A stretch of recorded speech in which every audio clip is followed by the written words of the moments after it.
पहले तो मैं आपका यहाँ आने पर बहुत बहुत आपका धन्यवाद, बहुत बहुत शुक्रिया। Thank you sir. तो सर पहले तो हम आपसे ये जानना चाहते हैं, आज हम बिल्कुल लाइव चल रहे हैं, ज़्यादा सवाल में आपसे नहीं करेंगे कि कल जो आप पलवल गए थे, लगभग 100 गाड़ियों का काफ़िला आपके साथ गया था, एक भारी भीड़ आप हतीन से लेकर गए थे और वहाँ भी हुड्डा जी को देखा गया था कि बहुत खुश नज़र आया था आपसे भी और अन्य नेताओं से कि जो कांग्रेस की रैली थी वो एकदम से सफल रही। तो क्या कहना चाहते हैं उस जनता के लिए? देखिए, सबसे पहले तो जो हतीन विधानसभा से 100 गाड़ी नहीं, लगभग 4 साइड से 200 गाड़ी के आसपास वहाँ पहुँची। जी जी। जो तमाम मेरे कार्यकर्ता हतीन से जो पहुँचे, मैं सबसे पहले उनका धन्यवाद करूँगा जी। वो इतनी भारी जोश में वहाँ पहुँचे जी। और जो हुड्डा साहब ने उनके लिए मान सम्मान दिया, जी। मुझे मान सम्मान दिया, मैं अपने अध्यक्ष महोदय चौधरी उदयभान जी का जी। और अपने नेता प्रतिपक्ष हमारे जो नेता हैं, भावी मुख्यमंत्री भी हैं, भूतपूर्व मुख्यमंत्री रह चुके हैं, जी। उनका भी तहे दिल से धन्यवाद करूंगा। जी। मुझे जो मेरी जनता को उन्होंने जो भी मान दिया, सम्मान दिया, जी। मैं उनका अपनी तरफ से, अपनी जनता की तरफ से धन्यवाद करता हूँ, शुक्रिया अदा करता हूँ। ठीक है। तो दोस्तों, आप तमाम दर्शकों से मेरी निवेदन है, आप इस लाइव वीडियो को ज़्यादा से ज़्यादा शेयर करें, क्योंकि मेवात आज तक पर चौधरी इसराइल साहब का ये पहला इंटरव्यू है और ये मरहूम चौधरी जलेब खां साहब के साहबजादे हैं, जिन्हें आपने निर्दलीय चुनाव जिताया था और लगता है कि इस बार फिर 2024 में कुछ ऐसी ही लहर, चाहे मेवात इलाके की बात करें, चाहे अपनी हिंदू बेल्ट की बात करें, और लगातार जो लहर है वो चौधरी इसराइल साहब की देखने को मिल रही है। अगर आप चाहते हैं कि इसराइल साहब को कांग्रेस का टिकट मिले, यहाँ से वो विजय हों और आप लोगों के लिए बेहतर विकास करें, तो आप इस वीडियो को ज़्यादा से ज़्यादा शेयर करें। वीडियो रुकनी नहीं चाहिए, हुड्डा जी तक वीडियो जानी चाहिए। तो जनाब, अभी कल एक और देखा गया था कि आपकी रैली के दौरान कि हर्ष कुमार भी कांग्रेस में आ गए हैं। देखो, पार्टी में किसी का आना जी उसका मौलिक अधिकार है। जी। कोई भी आदमी पार्टी में आ सकता है, बड़ी पार्टी है, इसमें सबका स्वागत करते हैं। कल भी मैंने भी कहा था, उनका पार्टी में आने पर धन्यवाद है, स्वागत है जी। और हमारे अध्यक्ष मोदी जी ने भी कहा था कि भाई उनका वो पार्टी में आए जी। उनका उचित मान सम्मान रखेंगे। रही जहाँ टिकट की बात है, टिकट तो हमारे जो नेता हैं जी, हाई कमान, हमारे खड़गे जी और राहुल गांधी जी, उनकी जो मोहर लगेगी टिकट पे, वही टिकट फाइनल होगा और उसको सबको साथ देना होगा। टिकट तो इतने सारे मांगने वाले थे, एक ही आदमी को मिलेगी जी। और टिकट में बहुत सारी बात देखी जाती है। आपको क्या उम्मीद है टिकट को लेकर? देखो, मैं लगातार 2010 से जी पार्टी में, जब मैं इससे पहले मुलाजिम था, गवर्नमेंट एम्प्लॉय, हरियाणा गवर्नमेंट में नौकरी करता था, वीआरएस लेने के बाद, अपनी रिटायरमेंट वीआरएस लेने के बाद मैं 2010 में इसका पार्टी का मेंबर बना जी। और 2010 से लगातार मैं पार्टी के लिए काम कर रहा हूँ जी।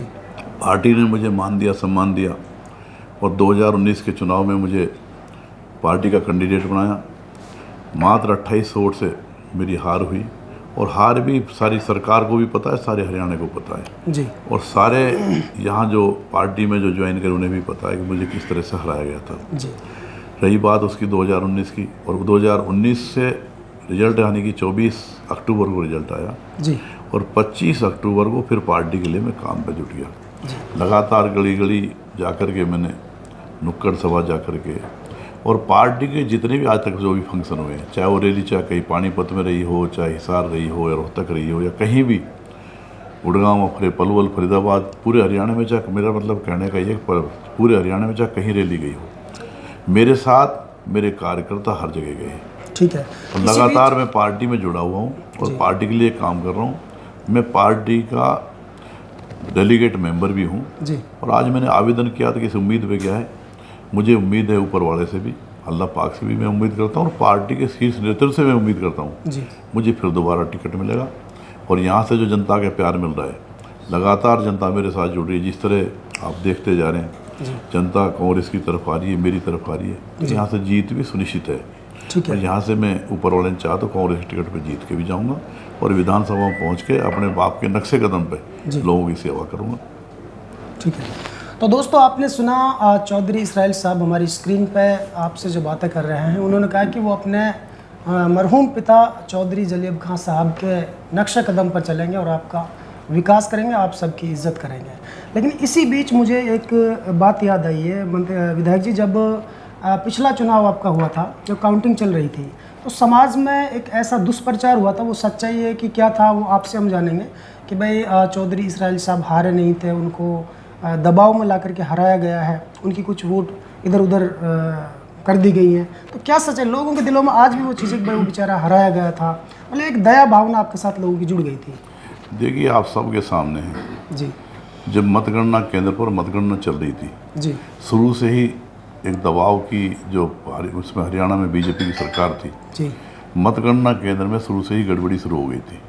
ना तो उन्होंने उस मतगणना केंद्र में जो हमारा एक बोर्ड होता है, जी कभी बोर्ड पर वोट नहीं दर्शाई, मशीन थी कहीं सील टूटी हुई तो उनको कभी उन्होंने स्पष्टीकरण नहीं दिया, जी अपनी गिनती करते रहे। जी लास्ट के राउंड में जब मेरी लीड हुई जी 500 550 वोट की, जो मार्जिन मेरा कम था मैं भी मानता हूँ, जी उस मार्जिन को दबा करके इन्होंने उस तरह से सरकारी अपना उसका मशीनरियों का और सरकारी पुलिस वहाँ देखी जा सकती है। आप अगर उस वक्त की वीडियो निकालेंगे तो उस वक्त आपको देखने को मिलेगा, आपको पता लगेगा उससे कि ये वाकई इन्होंने गड़बड़ करी है और गड़बड़ करके ही मुझे हराया था। लेकिन एक वक्त था, अगर वहाँ में कुछ जी और कुछ मैं वहाँ सोचता है जद्दोजहद करता या सरकार से कोई ऐसे काम करता जिससे वहाँ खून खराबा होता, जी मैंने बेहतर समझा कि मेरे वालिद साहब बड़े शांत प्रिय आदमी थे। जी सबको राजी करके मैं उस मतगणना केंद्र से अपने घर लेकर आया और सबको तसल्ली दी। 5 साल का इंतजार करेंगे। आज 5 साल हो चुके हैं। जी उस मतगणना केंद्र पर जो सीन था सबकी आंखों में है, जी उसको सामने रख करके फिर इलेक्शन लड़ रहे हैं। इस बार जनता ने ठान लिया है कि इस बार इतनी बड़ी लीड देंगे, जो 500 550 वोट की जो लीड उस वक्त थी, जी उस लीड को कहीं बढ़ाकर 30,000 कर देंगे, ताकि ये बीजेपी सरकार दोबारा बेईमानी ना कर सके। जी तो सुना दोस्तों, आपने बहुत से लीडर तो हमने ऐसे देखे कि जो लाशों पर राजनीति करते हैं, कुर्सी के लिए कुछ भी कर सकते हैं, किसी हद तक जा सकते हैं, लेकिन ये शख्स वो है जिसके अंदर इतनी सहनशीलता है, इतनी सहनशीलता कूट कूट कर भरी है कि जब वो चुनाव जीत रहे थे तो उनको किसी कारणवश दबाव में ला करके उनको पर ऐसा दबाव बनाया कि उनको ज़बरदस्ती हरा दिया गया था।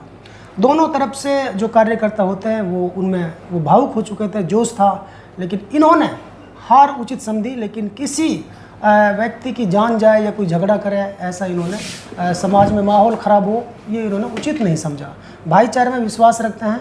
5 साल इंतज़ार किया, अब फिर से उम्मीद जगी है कि कांग्रेस पार्टी का टिकट भी इन्हें मिलेगा और 36 बिरादरी फिर से एक बार चौधरी इसराइल साहब को यहाँ से विधायक चुनने का मन बना चुकी है। तो हमारे चैनल के माध्यम से आप आवाम को क्या पैगाम, क्या मैसेज देना चाहते हैं? देखिए, मैं आपके चैनल को अपनी तरफ से बहुत बहुत शुभकामनाएं देना चाहता हूँ। और जिस तरह आप काम कर रहे हैं सारे मेवात में, आपने वाकई में अपने इस मीडिया में बहुत अच्छा काम किया है। आप इस तरह से करते रहें और आपको दिन पर दिन तरक्की मिल रही है।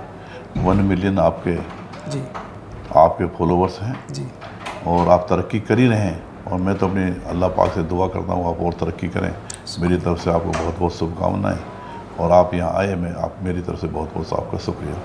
Thank you. तो दोस्तों, फिलहाल इस अंक में इतना ही। फिर लेकर हाजिर होंगे कोई नई अपडेट। तब तक के लिए आप मुझे दीजिए इजाज़त। जय हिंद, जय भारत।